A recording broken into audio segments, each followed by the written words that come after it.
성경을 읽어가다 보면 이해가 되는데 또 이해가 안 되는 구절들이 있습니다. 특별히 구약 성경보다는 신약 성경 안에 더 많이 있습니다. 저 설교를 할 때에 구약 성경이 설교하기가 쉽습니다. 왜냐하면 구약 성경은 스토리이기 때문입니다. 근데 설교할 때 신약 성경이 어려운데 사실 복음서 같은 것이 의외로 저희 목사들에게 아주 힘든 그러한 본문이기도 합니다. 성경을 수없이 읽으면서 참 어려웠던 본문 중에 하나가 오늘 본문에 있는데 38절과 39절입니다. 새 포도주는 새 부대에 넣어야 하느니라 하면서 새 것을 강조했습니다. 그렇죠? 그런데 39절에 보면 묵은 포도주를 마시고 새 것을 원하는 자가 없다 하면서 묵은 포도주가 좋다고 이야기를 합니다. 이게 배치되거든요. 이런 성경 구절이 나올 때마다 얼마나 어려운지 몰라요. 진짜 어렵습니다. 고민 없이 읽으시는 분들도 있지만 저같이 설교를 준비하는 사람은 되게 고민을 합니다. 새 것을 분명히 강조했거든요. 그런데 새 것을 새 것이 돼야 되겠다. 새 것은 새 부대다. 헌 부대에 담으면 안 된다 해놨는데 마지막 절에서 묵은 포도주가 맛있는 거야. 그렇게 얘기를 해놓으면 되게 당황스럽거든요. 이 당황스러운 본문을 오늘 설교를 통해서 한번 생각해 보려고 합니다. 지난주 한 중풍병자를 고치시면서 예수님은 죄를 사하시는 권세가 있음을 분명히 하셨습니다. 이 사실은 예수님이 하나님과 동등되시는 분이라는 것을 분명히 하신 것입니다. 그 일이 있으신 후에 예수께서 세관에 앉아있는 레위를 제자로 부르셨습니다.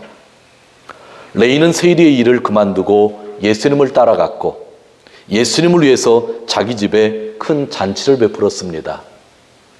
레위는 세리라는 직업을 가지고 있었기 때문에 아무래도 잔치를 베풀면 친구들을 부를 테니까 똑같은 세리라고 하는 그러한 직업을 가진 사람들이 많이 모여 있었을 것입니다. 그때 바리새인과 또한 율법학자들이 제자들에게 질문을 합니다.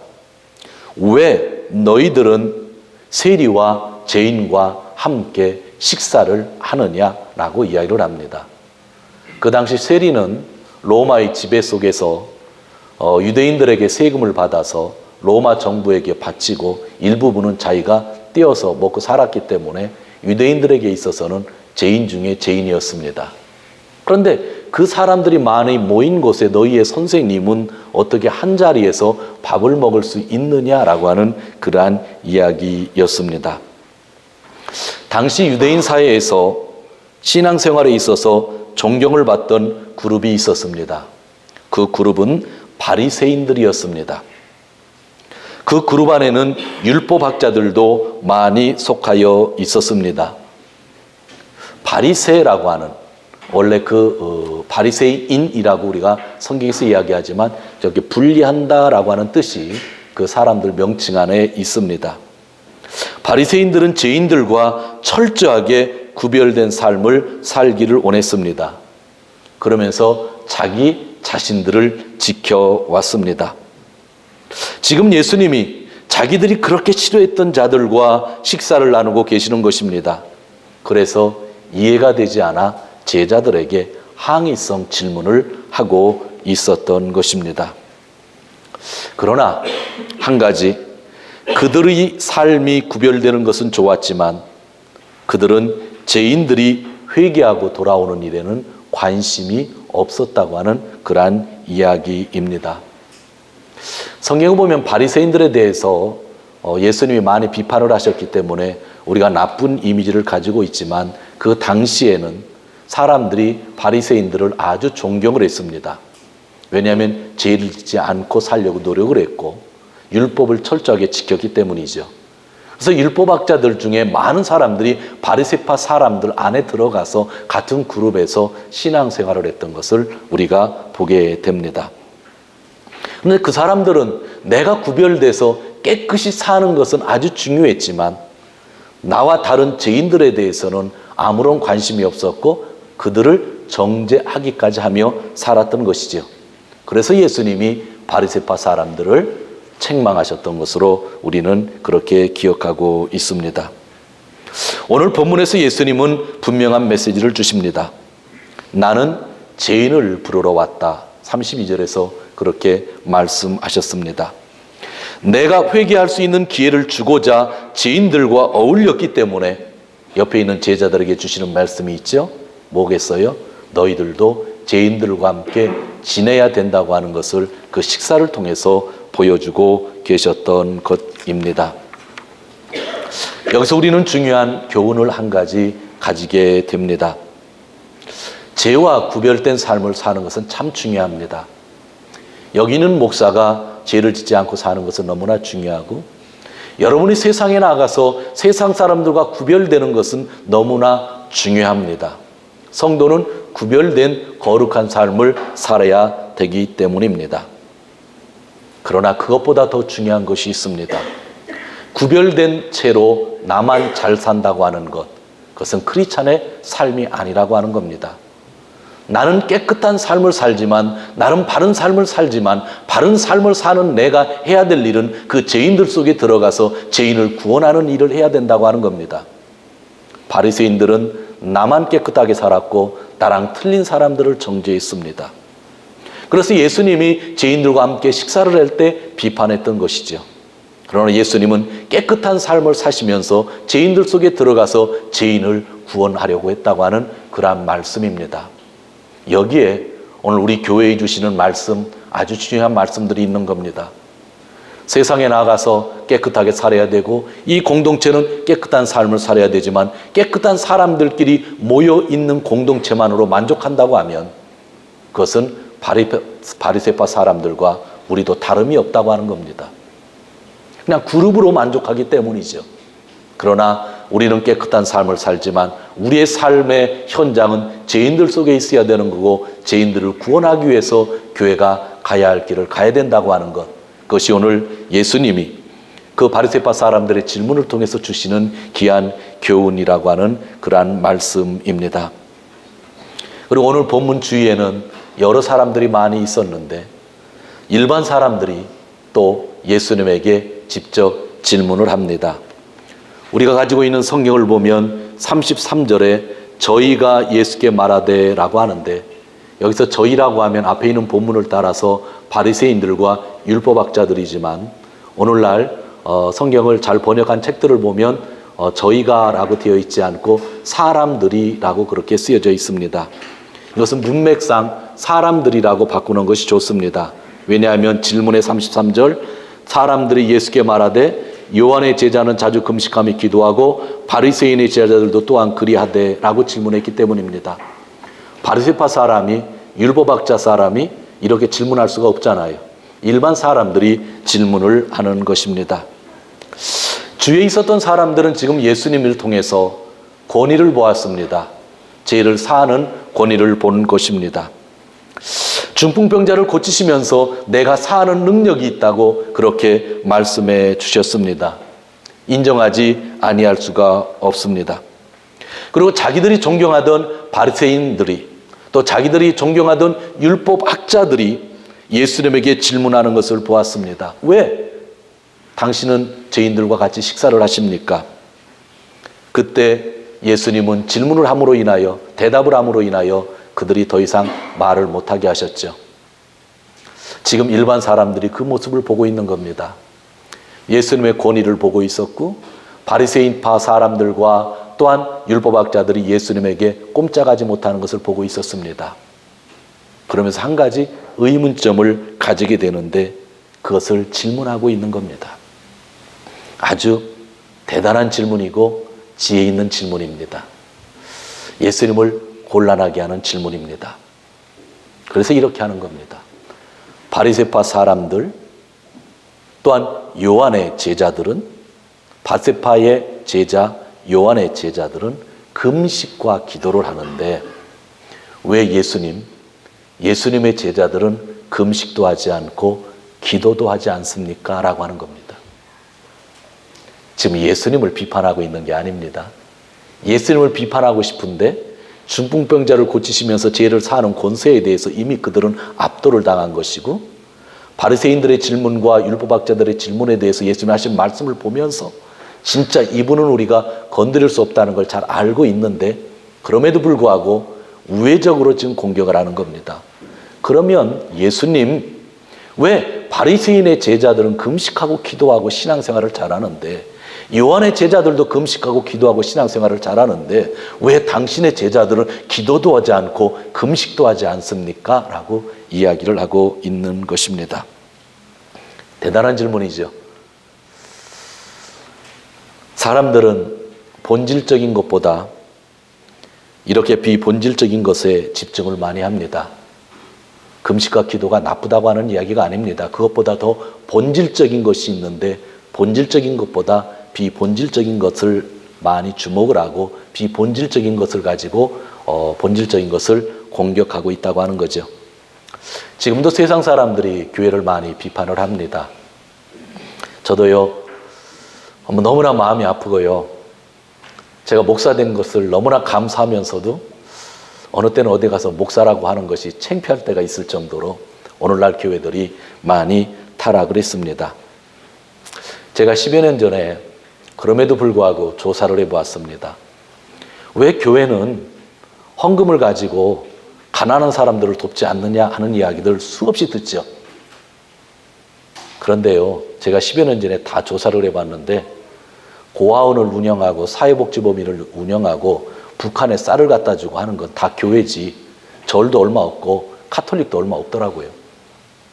실질적으로는 나라보다도 더 많이 이웃에 대해서 수많은 것들을 베풀고 사는 것이 교회인데, 교회가 늘 니들만 배불리 먹고 산다고 욕을 먹고 안 도와준다고 욕을 먹고 그러더라고요.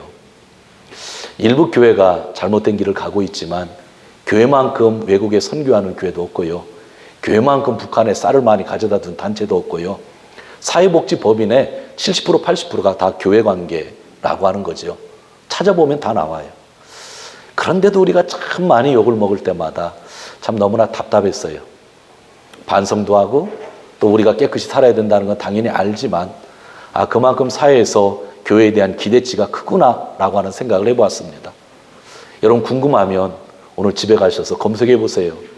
고아원 중에 사회복지단체 중에 절이 운영하는 곳이 몇 곳이 되는지. 대부분 교회가 운영하고 있고요. 카톨릭이 가난한 사람들 많이 돕는다고 하는데 카톨릭보다 프로테스탄트가 더 많이 하고 있습니다. 그런데 우리는 수없이 공격을 당하고 있죠. 우리가 잘못하는 것은 분명하지만 잘하는 것이 너무나 많은데 그것이 이해되지 않는가고 하는 것이 얼마나 마음이 아픈지 모릅니다. 비본질적인 것에 의해 본질적인 것이 비판을 받는 것이 너무나 속상할 때가 많이 있었습니다. 바리새인의 제자들은 금식을 하는데 왜 당신의 제자들은 금식을 하지 않습니까? 라는 질문에 예수님은 다음과 같은 말씀을 하셨습니다. 그것이 34절과 35절인데 같이 읽도록 하겠습니다. 예수께서 저희에게 이르시되 혼인집 손님들이 신랑과 함께 있을 때에 너희가 그 손님으로 금식하게 할 수 있느니요? 그러나 그날에 이르러 저희가 신랑을 빼앗기리니 그날에는 금식할 것이니라. 아멘. 이해가 잘 되기도 하고 또 이해가 잘 되지도 않기도 해요. 그래서 예수님이 비유로 설명을 해주셔요. 그것이 36절에서 39절까지의 말씀입니다. 자, 36절에서 37절도 같이 읽겠습니다. 또 비유하여 이르시되 새 옷에서 한 조각을 찢어 낡은 옷에 붙이는 자가 없나니 만일 그렇게 하면 새 옷을 찢을 뿐이요 또 새 옷에서 찢은 조각이 낡은 것에 합하지 아니하리라. 새 포도주를 낡은 가죽 부대에 넣는 자가 없나니 만일 그렇게 하면 새 포도주가 부대를 터뜨려 포도주가 쏟아지고 부대도 버리게 되리라. 아멘. 이 말씀은 오늘 설교의 제목에 나와 있는 대로 새로운 질서를 말씀하고 계시는 것입니다. 성경에는 나오지 않는 단어이지만 새로운 질서라고 하는 단어 주제를 가지고 이 본문을 읽으면 좀 더 쉽게 이해가 되어집니다. 사람들이 이야기를 합니다. 제자들의 금식에 대해서. 그리고 문제를 삼고 있습니다. 이는 당신 예수 그리스도는 훌륭한데 당신의 제자들은 형편이 없다는 겁니다. 교회를 비판할 때 예수님은 사랑이 많아서 너무나 훌륭한데 거기 있는 성도들은 형편없다고 하는 이야기를 우리가 종종 듣는 것과 마찬가지일 것입니다. 사람들은 비교하기를 원합니다. 옛날 일과 지금 일, 옛날 사람과 지금 사람, 다른 사람과 이 사람을. 그러나 예수님은 그 비교하는 일에는 관심이 없으십니다. 그때 예수님은 바리새인과 그들의 전통에서의 금식이 아니라 세례 요한과 그 가르침에서의 금식이 아니라 전혀 새로운 질서 안에서 금식하게 될 때가 오리라고 말씀하고 있습니다. 오직 새로운 질서가 오게 된다고 하는 것을 강조하고 있는 본문입니다. 이 새로운 질서는 십자가의 죽음 이후, 즉 신랑을 빼앗긴 이후에 찾아오는 새로운 질서입니다. 죽음과 부활 이후에 찾아오는 그 질서입니다. 그때에는 제자들도 금식을 해야 된다고 하는 그러한 이야기입니다. 전통 속에서 금식하는 것이 아니라 옛날 바리새인의 제자들과 같이 자기의 신앙생활을 위해서 금식하는 것이 아니라 새로운 질서 안에서 금식해야 될 때가 온다고 하는 그러한 말씀입니다. 이게 무슨 뜻이냐면요, 예전에 바리새인들의 제자들은 왜 금식을 했을까요? 자기의 신앙 성장을 위해서 금식한 겁니다. 무슨 뜻인지 아시겠죠? 옛날 전통 속에서 요한의 제자들은 왜 금식을 했나요? 자기가 영적인 사람이 되기 위해서 금식을 했다는 거죠. 그런데 예수님은 지금 내 제자들은 그런 식으로 금식하지 아니한다. 새로운 질서 안에서 새로운 일들이 주어질 때 그들은 분명 지금보다 더 금식하게 될 것이다 이야기를 하면서 금식을 비판하거나 금식이 잘못됐다고 이야기하지 않았죠. 새로운 뜻 안에서 금식하겠다고 하는 것, 이야기입니다. 예수님이 죽고 부활하신 다음에 금식하게 될 때는 왜 우리가 금식을 하게 되나요? 복음을 전파하기 위하여, 선교하기 위하여 금식하고 기도한다는 겁니다. 엄청나게 다른 거예요.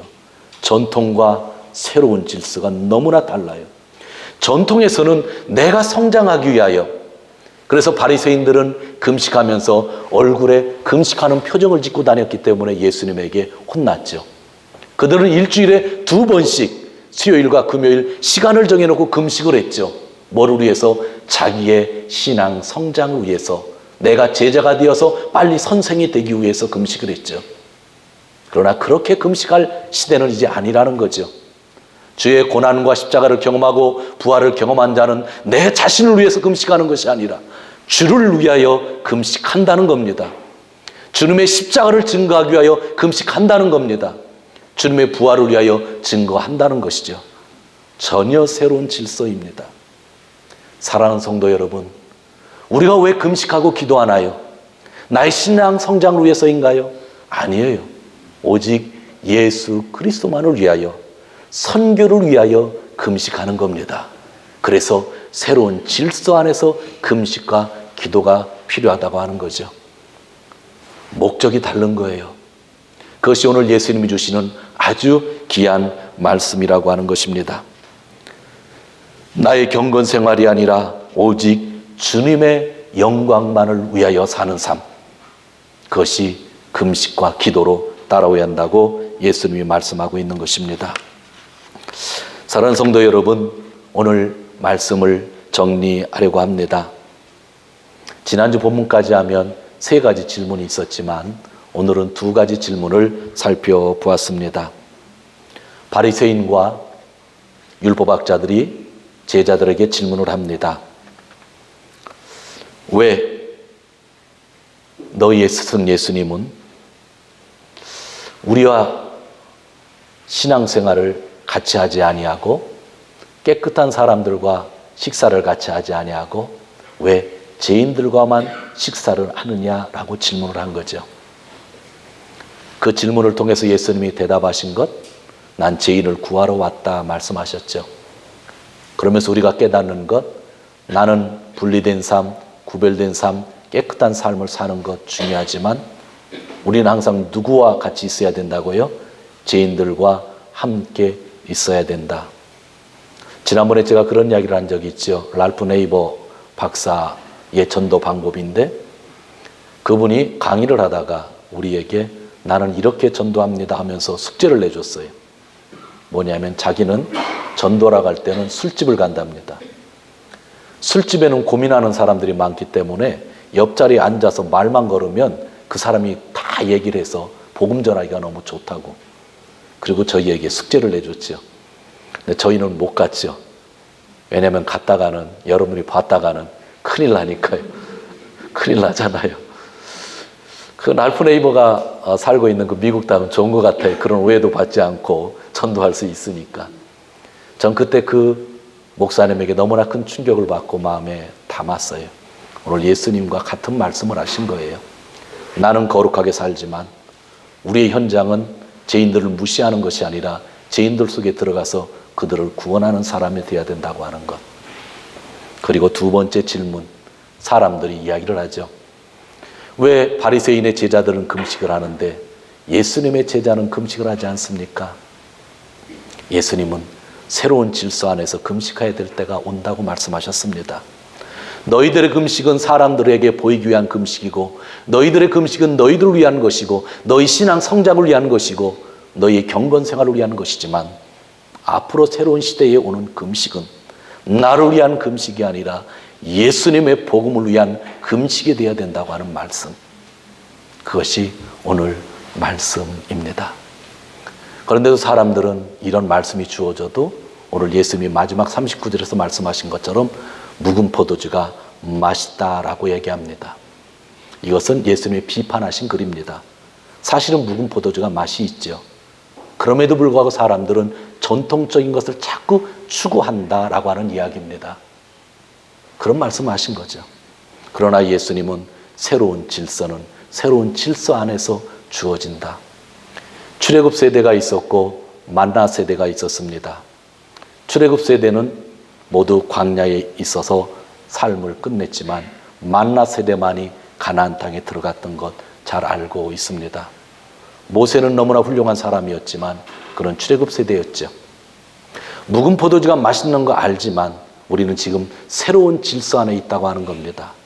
전통이 중요하고 예전의 삶도 중요하고 또 금식 기도 다 중요합니다. 그러나 교회의 목적은 딱 하나입니다. 예수님을 위해서 예배하는 거고 선교하는 거고 예수님을 위해서 금식하고 기도하는 거고 복음을 위해서 그 길을 걸어가는 거죠. 이런 말씀을 가지고 이번 주간 좀 더 우리가 고난의 시간들을 함께 같이 느껴보기를 원합니다. 그리고 진정 부활절을 맞이했을 때에 우리에게 주시는 말씀이 무엇인가 더 집중하기를 원합니다. 사랑하는 성도 여러분, 오늘 조금 전에 저는 십자가를 바라보았습니다. 십자가 어떻게 걸었는지 잘못된 것 같아서 내렸다가 다시 거시더라고요. 저는 이 십자가가 상징인데 한국의 어느 교단은 십자가를 안다는 교단도 있습니다. 이유는 십자가가 우상이 된다고. 십자가는 기독교의 상징이지만 우상이 될 수 있다라고 해서 안다는 교단도 있습니다. 근데 그 교단은 장로교에서 제일 큰 교단입니다. 이단은 아닙니다. 여러분, 우리는 십자가를 예배당 꼭대기에다 세웁니다. 교회의 상징이 되었습니다. 전혀 나쁘지 않고 제가 교회를 예배당을 진다고 하면 저도 똑같이 위에다가 세울 겁니다. 그러나 잘 생각해야 됩니다. 그것은 상징인데요. 십자가는요, 위에다 걸어놓는 게 아니라 위를 쳐다보는 게 아닙니다. 십자가는 내가 지는 겁니다.